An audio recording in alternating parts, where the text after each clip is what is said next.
All right, everybody, welcome back to the Mile 17 podcast. I have with me Tania. She goes by T, Coach T, whatever. So thank you for being here with us today. Just kind of talk to me about where you're from, where you live, and what growing up was like for you.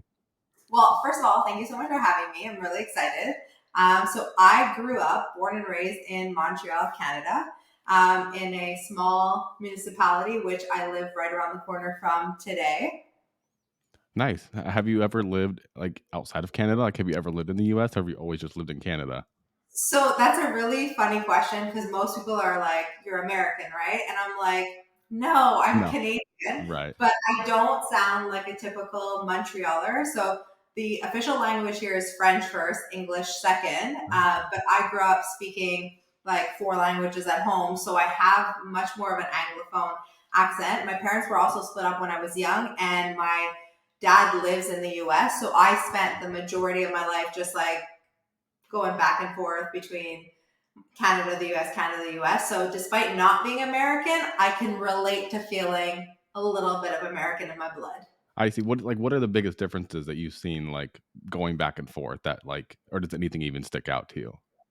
To be honest, like the places that I live were like Boston, Cape Cod, which are like the whole New England area is very much like here. Oh And yeah. then the other places I've like I say lived in have gone back and forth to are like Florida, which I also feel like is very similar to here. So there's nowhere where I was living in like the Midwest or like the South where I was like, oh, culturally there's a big clash. So I no. see. Nice, that's awesome. That's where I live now is Boston, and I've never been up to Canada before. It's not that far. It's a 5 hour drive, easy peasy, and like once you get here, you'll be like, oh, Yeah, okay. Like yeah. not that I different. I've heard it's like a cute little like trip to go on. Like I need to do that. So yeah, so talk to me. I mean, I found you on Instagram. I actually found you through I work out with one of the people at CrossFit Boston who like met you down at Wadapalooza. And that's how I got like to like follow your page. And I just love it. Everybody needs to go check out Tanya's page. It's amazing. But just kind of like talk to me about like a day in your life. Like, how did you get to like where you're at now? I had seen the other day that you said that you like worked a corporate job and now you left that and you're doing this. So kind of explain to me like how you got there. Yeah, of course. So the timing is really cool because literally 6 years ago, I quit my corporate job. So rewind, I went to uni, I studied business, I graduated with a marketing degree, and then I decided to jump into the advertising world. So I worked pharmaceutical advertising for the great majority of my career. And then I got into tobacco advertisement. So two very regulated Wow. markets. I worked in that for about like 7, 8 years with like the goal of like becoming an account director and getting the corner office and all the benefits and the salary and the perks. And I got there and I was like, sorry, is this where we're at? Like Right. I was expecting in my mind so much more, right? So I was like checking off boxes, getting through my career. And then once I got to what I had envisioned in my mind, I was like, wow, so disappointed. I loved working in advertising. You know, some people quit their jobs because they hated it. I didn't. I loved working in advertising. I was also really good at it. I loved everything about the fact that it's like fast paced, Right. creative, working with clients, like all of that good stuff from the ad life. But there was just like a huge void inside of me that was not interested in doing this for the rest of my life. Right. At the time, I was 29 years old, and I was like, you can pursue this for the rest of your life, and that's it, that's all. Right. Or you can go try and do something else. Like, did you have this like dying passion to go do like this route that you went on that you're currently doing, which you coach, right? You kind of like do like life coaching. You just kind of like were like, what can I do? And like kind of fell into it. I didn't fall into it. So Okay. I did know what I wanted to do, but I knew Okay. I didn't want to do advertising and marketing and I all see. that kind of stuff. I knew I didn't want to work a corporate job. I knew I didn't want to work a 9 to 5. And I grew up in a very entrepreneurial family. And at the time, like I can even remember myself saying, I don't want to work for anyone else. I just want a steady paycheck, blah, blah, blah. And now I look back and go, holy shit, girl, like you do not want that. And I didn't want that. But to Right. say I knew what I wanted, I didn't. And when I first quit my job and got into the world of coaching, my niche was very much nutrition and fitness. So I went back to school, studied exercise, nutrition science, have a huge passion for like fitness, mental and physical health. So I started in that niche initially. And then I quickly realized that it was too niched and that I really wanted to genuinely help individuals go through life personally, go through life professionally, and not just from the point of view of like fitness and food. Right. And so that opened up a whole world. And then I rebranded myself and became a life and success coach, is how I brand myself, because I target both personal and professional development and like so many different walks of life. So it's kind of like a, instead of it being just like fitness or just nutrition, it's more of like a comprehensive like look at life, is like people who are just like struggling, maybe like don't know like which direction to take next, or they're just like really struggling. They kind of just come to you and you offer just like maybe like, is it like personal development advice, like things that maybe like they can do in their daily lives to like find what they want to do? So there's a bit of that. There's a couple different like buckets. You know, there's different clients and like never any session is the same, but there are some buckets. Like one of the buckets is transitioning in your life, whether it's from career, whether it's from relationship, whether it's moving across the country, whether it's coming in and out of a burnout, like any type of large transitions. Another bucket is like personal development, like confidence, self-esteem, self-worth. Who am I? What is life all about? What do I want? Another category of people are people who are doing really well in life and just need a sense of accountability, strategizing, direction, set goals, and keep them accountable towards those goals. So I tell people, like, yeah, I work with people who feel stuck and not sure where they're at or what's going on. And I deal with people who are at a really dark spot in their life, but I equally deal with very successful, Right. happy, overall, like confident individuals who are just like, I got goals for my business, or I got goals for my career, or I got goals for my life, and I need someone to help me on a week to week basis to like have a sounding board I and see. be Yeah. accountable and grow as well. Wow, that's like that's so amazing, and what a like fulfilling job. Like I think that That's I the word. That's the word. It's the most fulfilling job ever. like I think that like it's so like when I look at somebody, like you had this corporate job, you had like a path to like retirement success, like you kind of could have like wiped your hands clean and just kind of gone that route, which there's nothing wrong with people who like to do that route, and like someone's got to do it, and some people love that, but I just love that you were able to just like have that self-awareness and be like, this is not, sorry if you can see my dog, but this is like not like what I want, for like the duration of my life, and just like making that change. Was it like, were you scared when you like decided to leave your corporate job, or did you just like have this like knowing that like this is what I want to do? So I'd be lying if I said I wasn't scared, right? Because there's so much fucking stability in corporate. You have health benefits, you get paid a lot of money, you can Right. expense stuff. There's just, I can go on and on of all the perks of working corporate. So losing all that and waking up the next morning going, Oh shit. well, oh shit, like you got to wake up and you got to make it happen. And if you're an entrepreneur listening, you know that it doesn't go from 0 to 100 within weeks, months, or even the first initial years, right? Like it takes a long time to build up what you're trying to build. So yes, there was fear, but the excitement was bigger than the fear, if that Yeah. makes sense. Like, I was really scared, but I was also like, fuck it, like Right. just go and try it. And my line that I kept telling myself over the course of the journey was, corporate is always going to be there. You Oh, can always ditch this and go oh, back and sit as an account director any fucking time. It's not right. going anywhere. Pharma is not going anywhere. Advertising is not going anywhere. Like, so why not? Right. Like, wouldn't you rather get to this point in your life to where you can be like, at least I tried, and even if I fail, like I can sleep at night knowing that like I gave this my all, and if you had to go back to this job, like I feel like you would just have a whole different perspective, just knowing you like tried everything that you could to like make this other life happen. And it's so funny that like we're having this conversation, because I was just talking to my sister, because she's going through the struggles of like, do I leave my current job? Like I want to try this other thing. I literally had just told her like, because she's a bartender right now. I'm like, bartending will never go anywhere. Like Ever. you can always go back. Like there are so many options, and like you just need to find something that like, gives you passion, that you love, and like it's never gonna go anywhere. So like why not? So I love that, like it's so funny that we're just even having that conversation. How does like, so how do people find, like do you have like openings for clients always? Like is this something that like you're kind of like fully booked, or how do people like find like getting help from you? So some people find me through social. Like Instagram is amazing for that. So I'm grateful for that platform. You know, Google search, you'd be surprised. I get like random phone calls of like, hi, I Googled like life coach and you came up. No. And so there are different ways. Word of mouth is really big. Active clients that I work with who recommend me to like their network. So to say there's like one path that people find me wouldn't be right. There's like Right. a bunch of different paths, kind of like you landed on me Yeah. through someone at a Yeah. Boston CrossFit box who was at Wadapalooza with me, and you're like, so it's so random, but that's how it is. You know what I Yeah. mean? So the clients that I've cultivated over the years come from different places, and the structure is when it comes to one-on-one specifically, it's a weekly thing. It's set up in the same similar format as therapy if people have gone through therapy, where it's once a week, same time, same place, for an hour, safe, non-judgmental space. Like in that sense, it's very similar to therapy, and it's extremely different in the sense that it's not wired backwards, right? So therapy works a lot on your past to where you are Right. today, and life coaching is the polar opposite. It's like, where are you Where you today want to go. and Yeah. forward into Yeah. the future. Nice. That's awesome. I've never had a life coach before, so I didn't realize that that's kinda how that worked. I am Yeah, currently going through therapy, so I understand the whole, like, going backwards and unpacking everything. But yeah, that's a great perspective that you're kinda, like, looking forward, like, where do you wanna go?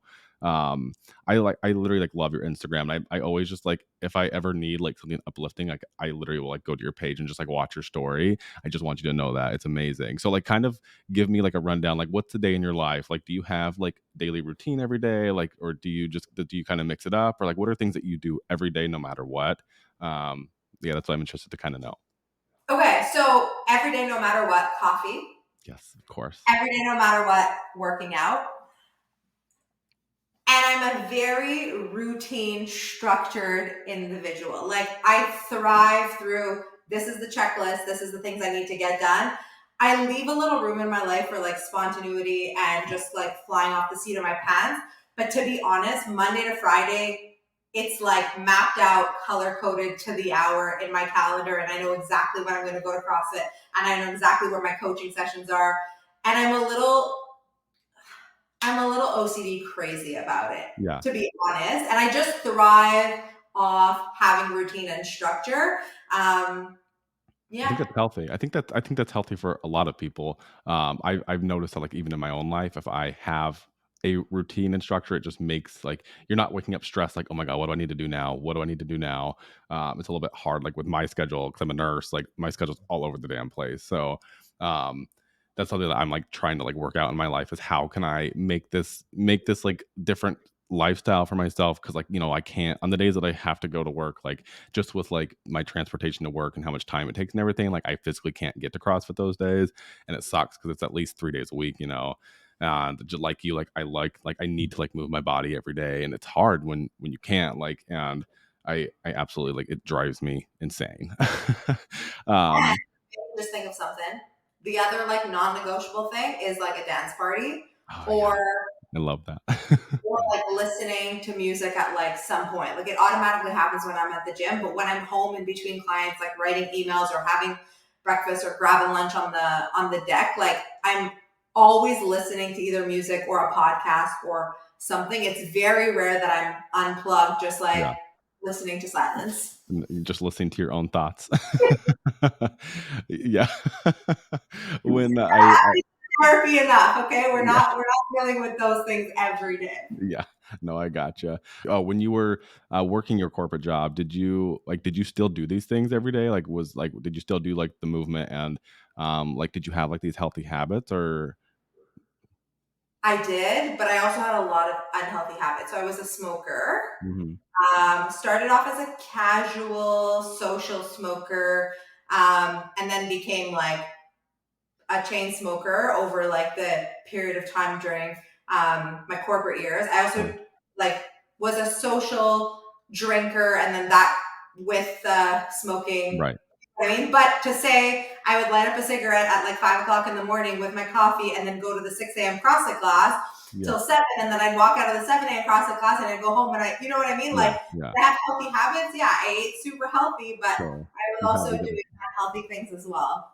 I have always heard that I've never been a smoker, but I have heard that people would love their cigarette with a morning coffee. That it was Yeah, and then once you give all of that, so I gave smoking and drinking up years ago and kind of like ditched that. And then it's crazy because now I'll walk on the street in the city and I'll be like, how? Like, Yeah. how are you smoking? And I'm Yeah. like, I can't even judge the person. Like, I Yeah. was that person, right? Right. So once you give it up, it's kind of like it's gone forever. At least that's how it felt for me. Yeah. Was that just like a personal choice? Like you're like, this is just not working for my life anymore. I'm just gonna give this up. Just like I'm done. Like I didn't see a difference of grabbing drinks with a friend, whether I was drinking like sparkling water or a gin tonic. And I was like, why am I Why? doing this? Yeah. And then all the health benefits of like just sleeping better. And when I got more competitive into like my training and all of that, I was like, okay, no, like the pros outweigh the cons. And it's not like I would never give up ice cream, right? Like Yeah. people's wine is like my ice cream. Like I would Sure. never ever give it up. Like I love it so much. I don't love alcohol That enough to much. be like I feel deprived that I can't have wine. If I really want to have wine, I'll have a glass of wine. Do you know what I Makes mean? sense. Yeah. Yeah. That makes total sense. How did you get into CrossFit and how long have you been doing it? Ooh, good question. I got into CrossFit in, well, I don't know the dates exactly because my mom passed away in November of 2011, and I found CrossFit in the fresh of the new year of January 2012. Yeah. There's a local box right around the corner from my house. A couple friends had brought up CrossFit to me, didn't really know what it was. I didn't have any athletic background. And I was like, all right, let's go check this out. And I walked into like this box, and it's one of the largest ones in Montreal, which is still around. And I was like, hi, I'm here to do a trial CrossFit class. And I remember it like it was yesterday. The whiteboard was up. It said G.I. Jane, 100 burpee pull-ups for time. I was like, what's a burpee? I can't do pull-ups. And Was there the on rest there? is fucking history. Nice. What do you love about it? Like I've tried to like explain to many people like why I love CrossFit so much, and just like unless you like just go and immerse yourself in it, like it's hard to really explain. But like why, like what about it, like draws you to it and has kept you there for, I mean, now 13 years. So at first it was, the workouts. And then it became the mental tenacity, the grit, the resiliency. Like if I can put myself through that much pain and intensity inside a gym, how does that translate into my life? Sure. So Yeah. I genuinely just love the sport and I like the variety of movements and I think it's all so cool. Like I can talk about it all day long, but it's less about the workouts and it's so much more about how it's translated into my personal life and professional life of like showing myself I'm capable to literally do anything if I'm Yeah. able to do that and see like the growth in that path and in parallel the growth of like personal and professional life. Right. That's like such a good point. My partner, I have like I well, I didn't force him, but I brought him to CrossFit when I first met him and he stayed by choice. But now we're training for a half marathon, which I did kind of force him into, but he's again has stuck around for the training. Um, and I was like telling him like that same thing, like, like when you prove to yourself you can do these things and you like finish the half marathon or you like do this workout and like finally can do this movement you never thought you could do, like it translates into your day-to-day life because then you've shown yourself that you have the capability to do something that you didn't think you could do. And for example, today excuse me, today we had a workout with toes to bar and he like did the entire workout as prescribed for the toes to bar and he finished and told me, and he was like so excited about it and I was like, see, like you can do things like, and it's like when those things click, like it literally translates into your life. And I think it's hard, when you talk to other CrossFitters, they get it. And I'm lucky that I have friends who like are okay with me talking about CrossFit wins because after so many years, they can resonate when I'm like, I pumped out so many handstand push-ups and they don't do that move or they don't do CrossFit, but they understand that it comes from a point of view that like she Right. committed and it happened. And it's like, it's the same feeling of like any goal that you set, right? But I love that it translates into real life like so well. Yeah, that's the best part of it. How did you get into Wadapalooza? Like, do you just register for that, or do you have to qualify? I don't even know how that works. Wadapalooza. Okay, so Wadapalooza is something that I saw, year after year after year. Miami, January, and I'm like, only the Top Guns make it. Only the Yeah, super jacked people make it. Rah, rah, rah. All of this, like, telling myself I'll never be able to do it. And I'd be in all full transparency. The last 2 years, I've been kind of like eyeing their page more and like getting immersed into like what is it about? How do you get into it? And last year, I took a deep dive. You basically pay $20 and yes, sign up. And then once you sign up, you have the opportunity to go through what they call qualifiers. There is 2 or 2.5 weeks, I can't remember, in the month of September, where they send you workouts that you have to Okay. do. You have to film them. You have to tape the zone you're in. Like, not for nothing, it's like a huge pain in the ass because Sure. otherwise they won't consider you. But like, get your camera on a tripod, film it, time it, show Yeah. all the weights, get your score, upload your video to YouTube. It gets like validated, your score gets sent in, and all that kind of stuff. You do that for 2 weeks, then you sit back for a month and you wait to find out if you get picked to go, depending on the category that you're trying to get into. I see. And category that I was going for was individual women. And it was an open category. So there was intermediate people and there was RX people. And it's a lottery. So it's kind of like the New York Marathon where like, yeah, you train for everything, but then it's like a lottery that if you get picked, then they only pick X amount of people to go. I see. So I got picked. Nice. How was it? It was the coolest fucking thing. Was Like it awesome? I just get through the qualifiers and they accept my scores and they accept like that counts because the lottery is like it's fucking luck. Like there's nothing Right. magical about it. But every time I got my videos judged and graded, I was like, what? And I saw myself just like moving up, and I was like, oh my gosh. And then it was just like the icing on the cake that like I would actually go to Miami. So I was like waiting on my phone and waiting on my phone, and then I was like like Oh, that's literally awesome. freaking out, bawling my eyes out.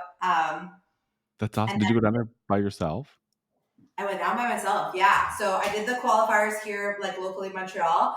And then September, October, November, December, I kept training. And then I flew out to Miami a couple days before the comp, got settled in my hotel, made friends literally at like Whole Foods who were like, you can tell like Waterpalooza was happening because at Whole Foods, like everyone's dressed in like noble. And I'm just like, oh Yeah. my God, this is like CrossFit heaven. And people are so friendly and nice. So just by going alone, I've traveled a lot over the course of like my life alone. And I always tell people like, you're never feel alone when you travel alone. There's like something in the air where people just are super kind and nice. So Right. that experience. And then once the comp started, like instantly made friends with like the women in my division, and everyone was like, hey, where are you from? And like every morning, like, and every time we have workouts, everyone would be so kind and supportive. It was like, honestly, I was on cloud nine for like a long time. That's awesome. And it's like, what is it, like 2 or 3 workouts a day? It's two to three, typically three a day, for like 3 days for the like whole weekend. And you get your like heat time, meaning like the time you start the night before. So we'd all be on our phones the night before and be like, okay, I'm in this lane at this time. So like you got to get to the warm up zone at that time. You need to eat at that time. You need to sleep at that time. So like everything is calculated, and the facility is all outside in Miami, which is super cool because like Yeah. you're training under the sun for like 3 days. That's awesome. I went to, Miami a couple years ago, and I went to the, I don't remember which CrossFit it was, but somewhere in, like, South Beach, Miami, and they have, like, a outdoor area where you can work out, and I'm like, "Oh my god, so nice." I mean, I'm from Arizona, so I'm like, I'm used to the sun, and so now being out here in New England, like, I struggle in the winter because it's, like, it's so dark and, like, cold and rainy, and, like, oh my god, I need the sunlight. So literally anytime that like today, the sun is out, I just, like, went out there and just, like, laid there. It's like I just like need it. Have you ever ran a marathon? Never. No. Is it I'm on your like, list or you're like not interested? it's not on the list, and I'm the queen who's like saying, I hate running. I'm not a runner. I Yeah. hate running. And it's so funny you bring it up because I actually just signed up for a High Rocks race. So, Okay. and there's so much running in High Rocks, but someone at the gym was like, hey, our gym is hosting it. We can do it single or double. Would you want to do a double? And I was like, so it's a combo of like circuits, like movements that you have to do, like sled pull and sled push and all that kind of Okay. stuff. And I'm like, yeah, easy peasy. Like I can throw weights around. But in between everything that you do, there's like so much running to do. And I was like, you know what? Sign me Yeah. up. Why not? Why not? Nice. But no, never done a marathon.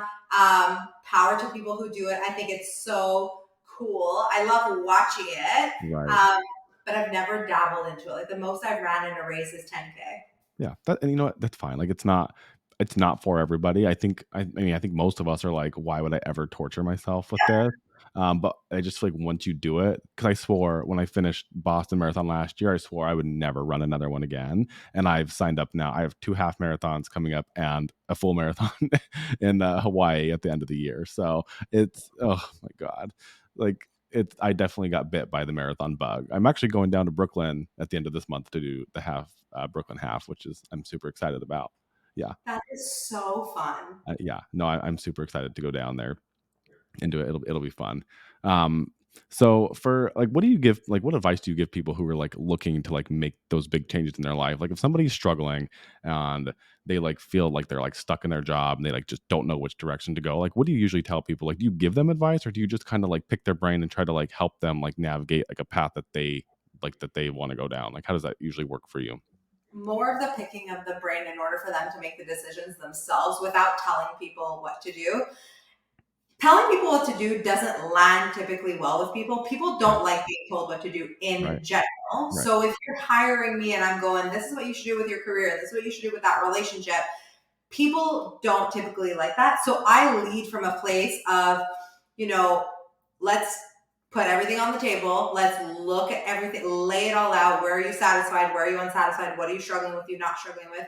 And just strategize the shit out of it and build a roadmap based on, I tell people like, where are you today and where do you want to be? Like, if this is your point A and this is your point B, like, let's create something in order to get you there. And through that journey of coaching, of getting people from where they are to where they want to be, whether it be personally or professionally, getting them to empower themselves to make decisions. And so a sounding board session comes in really handy, where they voice things that they're thinking about or considering versus me telling them what to consider, right? right. I mean, how does that like how does that feel when like you just like see the light bulb go off in somebody and it's just like they're just like off for the races? Like you just like see the momentum just like building in their eyes. Like that's got to be like such an amazing feeling to just like see like it's like literally like the lights are just like turning on. Like you said it perfectly earlier, it's literally the most fulfilling job. Like when people see me on social and they're like, you're so happy when Monday comes and you have to go to work. I'm like, yeah, because I genuinely like, there's not an ounce of me that doesn't not like what I do. Because for fuck's sake, if I didn't like what I do, I would go back to work corporate or I would Right. switch and I would do something else. Like that was the whole point of making the move of leaving something, is to go do something that actually lights me up. Like I wake up in the morning and I'm like, let's go. I'm so excited to help people like more than ever. Like I don't even know what the right word is, but there's something about, taking a new client and taking them through the journey of getting them through all the micro actions and all the thinking and all the reflection and all the work. And like, I always say this, like, I'm so fucking proud of my people, but to get them to be at a point where they're like, like, I fucking did it. I got through that burnout, or I got through that Right. difficult conversation, or I got through that, whatever it is that they're going through. It's like insane amount gratifying. Like you have no Yeah. idea. Like I finished the day and I was like, woohoo! And even though like some conversations are really hard, like you have no idea what you're faced with. Like people will come on and be like, this is what happened this week. And you're like, holy Okay. Yeah. fucking Yeah. shit. Right? Yeah. Yeah. Wow. That's I think like I like what I find so difficult like that I'm personally going through because I'm like on this like major like personal development and like personal growth journey is just like I feel like we tie too much of like our identity to like what we do. Especially I don't know if like everybody does this, but like especially as a nurse, like I think when I first, became a nurse and started working, like I really just tied my identity to what I did. And I like want the further I got into my career, the more I was like, how the hell do I get out of this? Like because it's like it's almost it's almost like a cult because it's like you get sucked into this like world of like I'm an ER nurse and like people like come to you for things about their health and like all these they want to hear all these stories of things that I've seen and things that I've done that like it's like when I think about like leaving like what I do right now, like it's scary because then I'm like, oh, like that's so part of like who I am, like my identity. And so like trying to like separate like myself from that, I feel like it's like so difficult. Like, do you find that that's common? Yeah, so I'm so glad you brought that up because the call that I had right before we jumped on for this is a newbie client. It was a consultation, and part of the conversation was, do I need to go pursue and find what my dream passion job is? Or can I find passion in another area of my life and just have a regular job? And I was like, you answer that question. Right. Like, you just asked me, but what do you think the answer is? And they're like, but I feel so much that everyone has to be an entrepreneur and everyone has to love their job and everyone Right. has to be passionate. And I'm like, no, you can be passionate about your life and your kids and your family and, or traveling or dating or whatever, exploring, whatever it is. And your job could just be a means to that. Right. Not everyone. And I think again, I don't want to blame social or blame Sure. society, but I think it's because of everything we absorb and see that you think that your passion has to be your career. No, it doesn't. No. Right. Like, Right. was I passionate about working in advertising? No. What was I passionate about? Going to the Galapagos, going to Right. Italy for the weekend, traveling in Egypt, going to Thailand. What permitted me to do that? My job. Mhm. Did I love my job? Did I wake up every day fulfilled loving my job? Nope. Right. But it allowed me to do what I wanted to do at the time, which was travel the shit out of the world, right? Right. Today, it's a totally different story. My job, I'm super passionate about, but I love that you also brought up your identifying yourself to your job. And I always tell people, like, I have Coach T hat on when I'm on a coaching session with you. But if you see me at Costco or at the local ice cream shop, I'm just fucking T. Like, I'm not Right. Coach T. I'm not always walking around with like a plastered smile on my face, Miss Optimist. Like, Right. I'm not that. You're Like, there human. is Yeah. a role that you have to kind of play. And it's not masking, but like, do you want me to be like a super negative coach who's like, no. Like, do you know what I mean? Right. There's a, how Like do a you say this? persona you have to like kind of. Persona and Yeah. embody, and it's real and it's authentic, and I'm transparent with, like, some days I have shit days and some days like are better, but when you're on as a coach, it's very different than you seeing me like at the local grocery store, right? Right. Right. Yeah. That's yeah. I just I feel like I feel like just like shedding that identity is just the hardest part, and just like being able to like separate it in your own brain to be like, like it's okay to like be something else, to try something else, and to like, like we were talking about earlier, like you can always come back to it, and like, um, I think just like I don't know like where this happened in my life as to why I feel the need to like it's almost like guilt is like if I decided to like leave the hospital and try something else and like I obviously got into this because I like to help people and I there are things that I love about like the job that I do, but I think like the thing that I'm trying to learn personally is that um that like it's okay, I guess, to like make decisions for myself, like not be the people pleaser and not like make decisions just for everybody else or like feel like I have to stay in this because like all of my friends were nurses or like the hospital. Cause it's like at the end of the day, like I know that I'm so replaceable. Like I know if something happened to me, like in 2 seconds they'd have another nurse in there. Um, so I love your perspective. I think it's like so helpful just to like even just like right now, like just listening to you in real time, just like talk about this. It's just so helpful. Um, just to realize that like there's so many other paths that we can take in our life. So thank you so much for that. Can I ask you a question? Yeah. Okay. So this comes up all the time. Like, call it identity crisis, call it I don't know what. But I ask people, like, if I bumped into an elevator, excuse me, what would you say? Would you say you're an ER nurse? Would you say you're like, how would you define who you are? Oh gosh, Do you know that's what I mean? And yeah, people are like, and yeah, I ask you, I'm like, what would you say? yeah, Like, I would not say, hi, I'm Tania, I'm a life coach. Like, yeah, I would say, yeah, hi, I'm Tania, I'm an account director. Like, I just personally never did it. I rather just be like, hi, I'm like outgoing and tenacious and a CrossFitter who loves this. Like, I just never was the person who was like, hi, I'm a life and success coach. I mean, granted the context, right? If I'm at a networking event, I'm sure, obviously flexing the fact of what I do for a living, right? But right. in general, like, do you find that you identify as going, hi, I'm an ER nurse? Yeah, no, I would never say that. Yeah. Yeah. That's such an interesting perspective. Is this like a Coach T session? Is No, this kind of how it would no, go?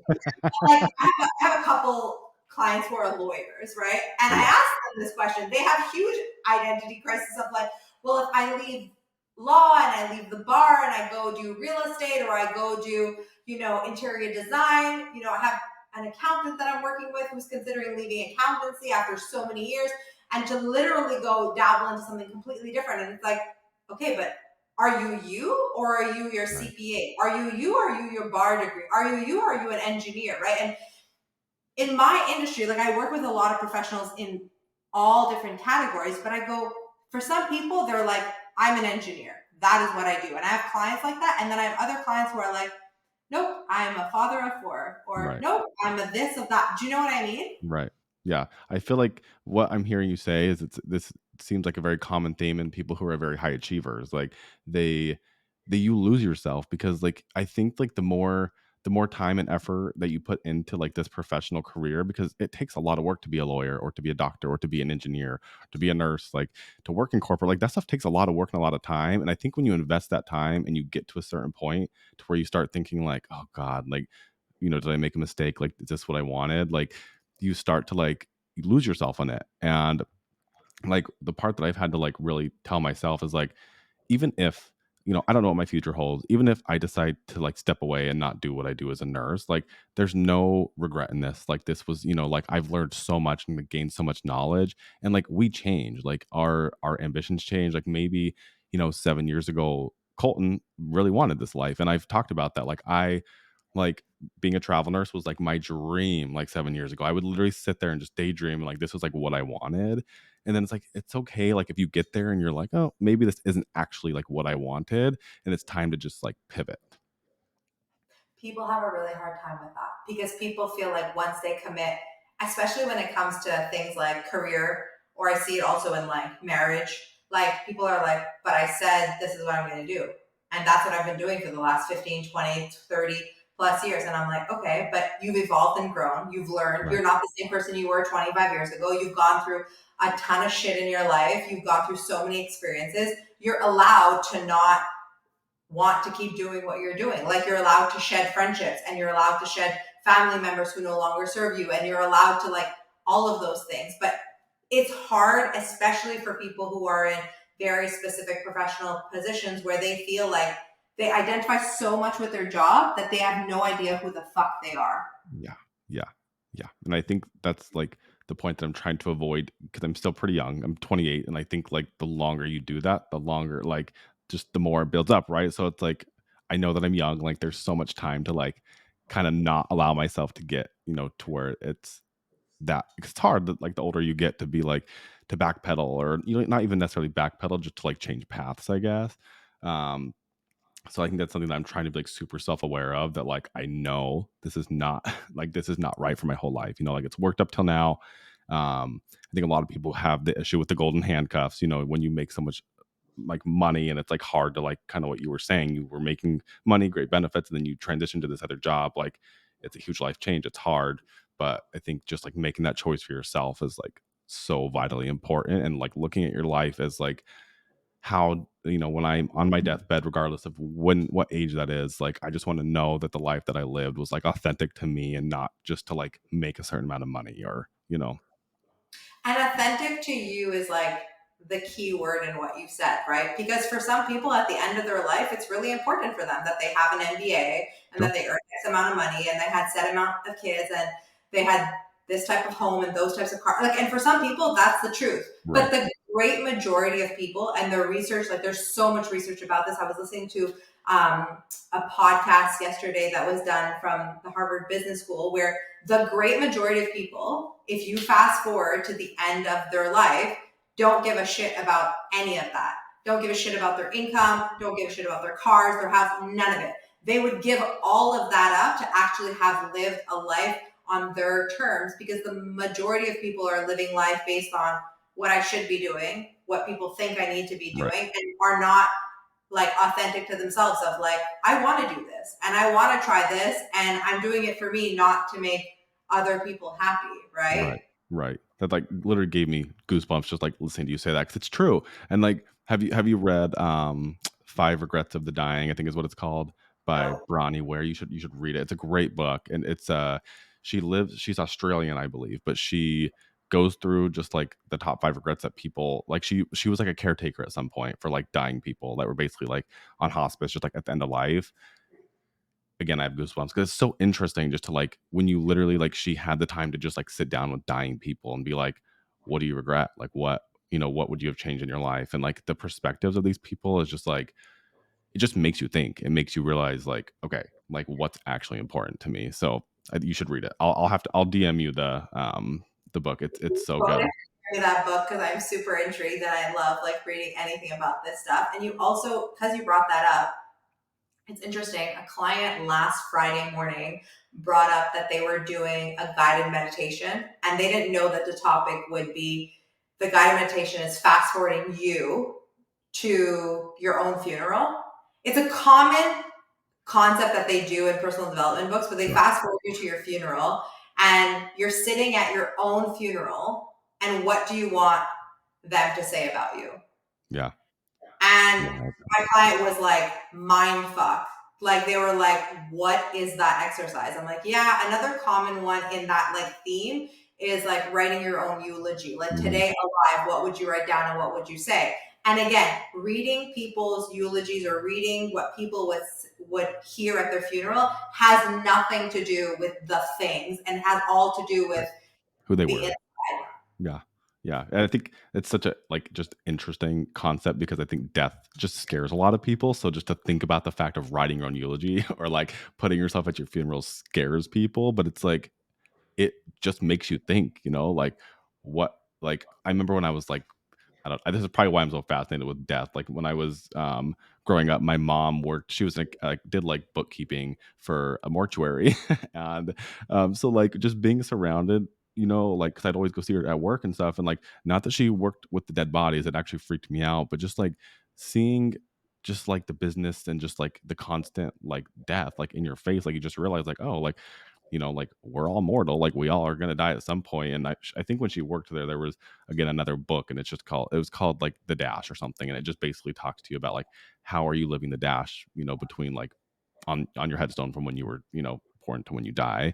And it's like that's just like what I'm trying to like harness in my life. It's just like how am I living my life now? And I just get so caught up, in the day-to-day grind of just like work and making the money and like oh, and I do travel a lot and there's a lot of things that I love, but I think like for me, like I want to do something as far as work that I love because I just feel like we spend so much time working. I mean, that's just what we do, right? In our day-to-day life, like we spend so much time at work. And um, I've talked to so many nurses, like COVID really just derailed the whole profession for a lot of us. So yeah.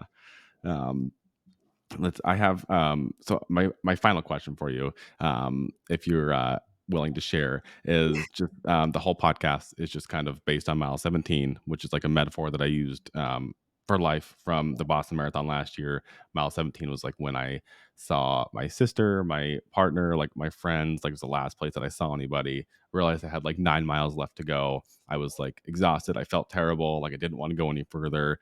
I just realized I had to just like dig deeper just to finish. And so I've used that as a metaphor for life as far as like, a day, a decade, a year, of just like how what is something that you've been through that's like your mile 17 that you had to dig deeper, get through. And once you got to the other side, you were just like surprised at the growth or just like the change in the person that you are now. Ooh, that's a really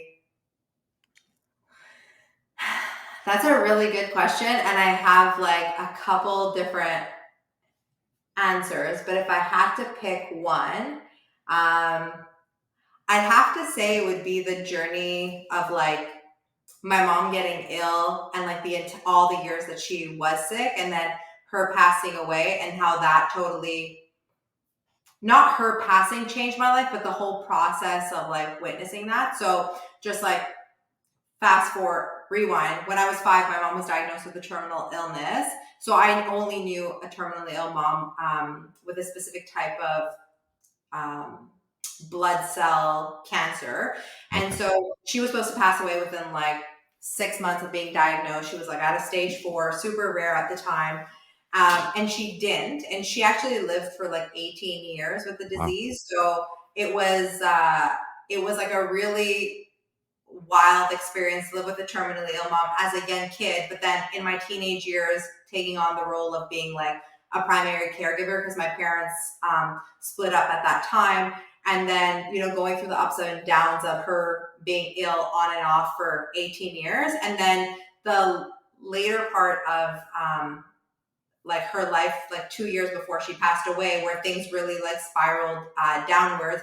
It's very eye-opening, like to spend time in hospice and to spend time Oh, in hospitals. Like I spend more time on like hospital floors and like in palliative care and in those types of environments where it really is like eye-opening. And I wouldn't say at the time I thought that it would have a huge impact, but today, like yeah. being in my late 30s, and yes, it's been like 12 years that she passed away when I was 25.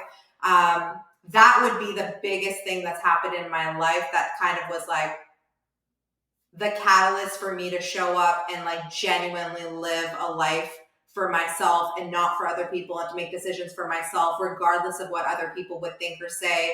And like anytime I'm going through any type of challenge, whether it's in the middle of a workout or at Waterpalooza when I missed a lift, or whether it's in my business or whether it's in relationships, I always just go back to like what that woman went through and her why behind going through it, and like the success she had. Like that would be the biggest one. Yeah. Like what? Wow. Like what a story. And like that's just the fact that you were able to like, take away those lessons from that. Like I can't even imagine going, through that with your mom for that long. And like you said, like being in the hospitals and spending time in palliative care and hospice and like that being your mom. Like that's heavy. That's a lot to go through.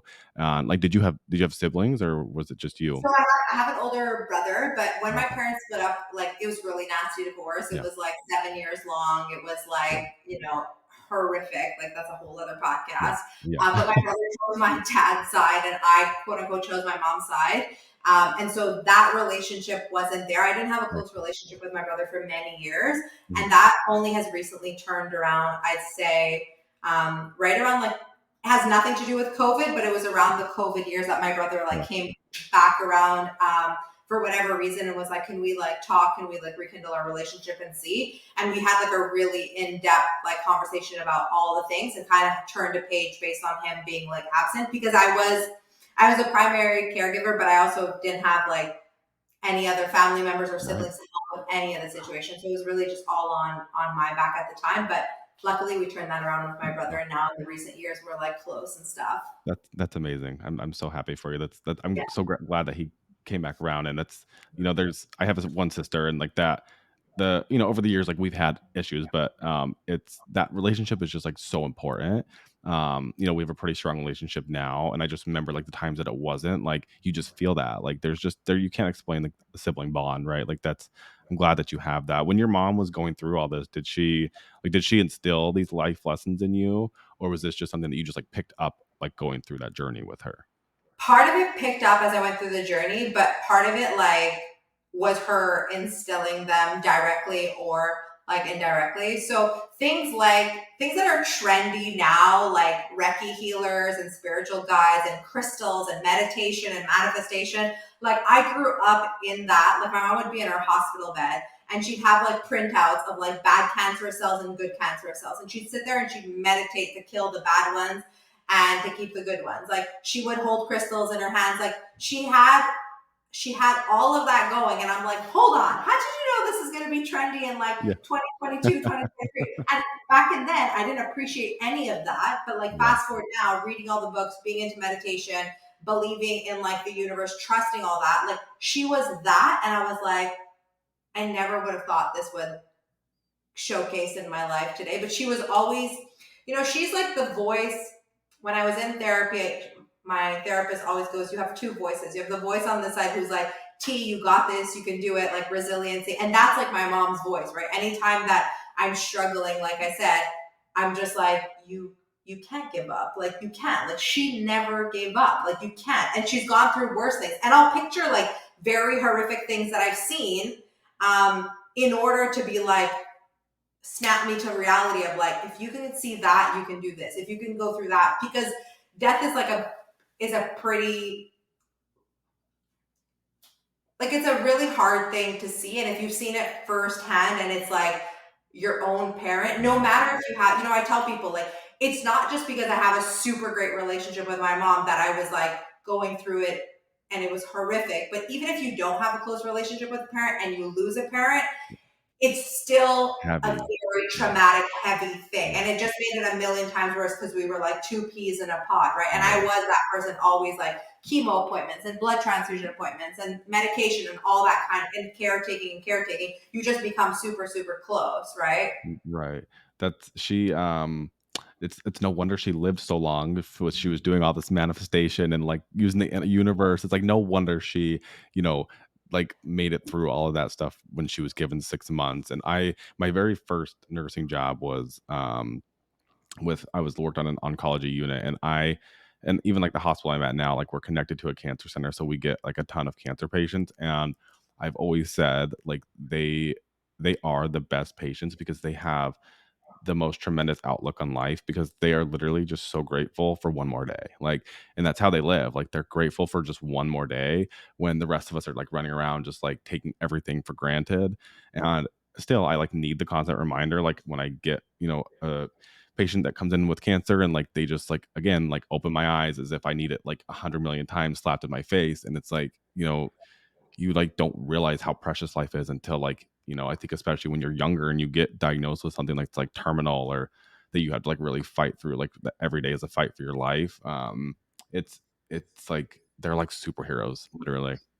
They are like superheroes, and what you mentioned, like, couldn't be more true. We wake up every day and we take for granted that we woke up, and then you're in the rat race of like, make coffee, make breakfast, get out the door, go to work, la la la la la. And it's like cancer patients or even other illnesses, right? Right. They wake up and they're like, I'm alive. I'm And here. like, thank you. And I remember my mom, like the first thing that came out of her mouth, and like, I do gratitude multiple times a day, right? I don't like have a set time or day, it happens multiple times. But one of the first things when I wake up is being able to be grateful that I woke up, because just because you're not sick doesn't mean you're not going to wake up. 2 weeks ago, a client got on a call and told me that their best friend's husband did not wake up on Sunday on his 50th birthday. The man was around Saturday night for dinner, and on Sunday morning, he didn't wake up. And you hear people, healthy young people, collapsing at the beach because they Right. had a heart like what Right. condition that they didn't know about. Like, it's so, you don't realize how frail life is until you either have lived with someone who's sick or see things like you do every day in the hospital. Otherwise, like, we're just so, we have our blinders Yeah. on and we're like, go, go, go, go, Yeah. go, go, go, right? Right. 'Cause you're just not aware, and unless, like, somebody brings it to your awareness or you know, like, read books like the one that I had mentioned, like, you just don't realize that, like, how precious, everything really is. But, honestly, like, thank you so much for sharing that story. I know that that's, probably something that's, can be difficult to talk about, especially with your mom, like, being something that was so close to you and going through all that, like, I can't even imagine.